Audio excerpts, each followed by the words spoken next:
Surat traffic police દ્વારા ઉત્તરાયણના તહેવારમાં ટુ વ્હીલર ચાલકને પતંગની દોરીથી જાનનું નુકસાન ન થાય તે હેતુથી સેફટી ગાર્ડ લગાવવાની ઝુંબેશ શરૂ કરી છે।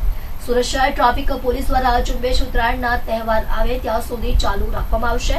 આજે ડુમસવાઈ જંકશન ખાતે આ કાર્યક્રમની શરૂઆત કરવામાં આવી હતી। પોલીસ દ્વારા વાહન ચાલકોની ગાડી આગળ સેફટી ગાર્ડ લગાવી તેમના ગળા રક્ષણ માટે નિક ગાર્ડ આપવામાં આવ્યા હતા। તેમજ ઉત્તરાયણના તહેવાર નિમિત્તે કયા પ્રકારની કાળજી રાખવાની હોય છે તેની પણ વાહન ચાલકોને સમજ આપી હતી।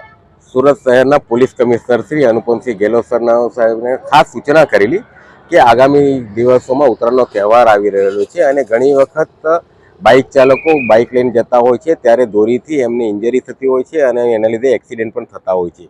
આવી દુર્ઘટના ન બને તે માટે જે બાઇક ચાલકો છે એમના બાઇકની આગળ સેફટી ગાર્ડ લગાડી તેમજ એમનું ગળાનું રક્ષણ થાય તે માટે નેક ગાર્ડ તેમજ કોઈ વાહન ચાલકો પોતાના છોકરાઓને આગળ બેસાડતા હોય અને અમે સમજ કરીએ છીએ કે બાળકોને આગળ નહીં બેસાડી પાછળ બેસાડે જેથી કરીને બાળકોને પણ ન નુકસાન થાય અને ગળું એના દોરીથી એમનું ગળું સુરક્ષિત હોય કપાય નહીં।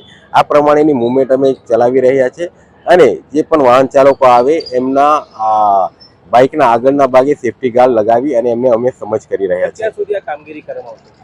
ઉત્તરાયણનો તહેવાર આવી રહ્યો છે એટલે નિરંતર અલગ અલગ પોઈન્ટો પર આ કાર્યવાહી ઉત્તરાયણ સુધી ચાલુ રાખવામાં આવશે। સાવચેત રહેવા માટે મેસેજ આપશો લોકોને? ખાસ લોકોને અપીલ છે કે પોતાના બાઇક છે એમની આગળ સેફટી ગાર્ડ લગાવે, પોતાના સેફટી માટે નેક ગાર્ડ પહેરે તેમજ જે છોકરાઓ નાના ભૂલકાઓ છે તેને આગળ નહીં બેસાડી પાછળ બેસાડે જેથી આવા અકસ્માતોથી આપણે બચી શકીએ।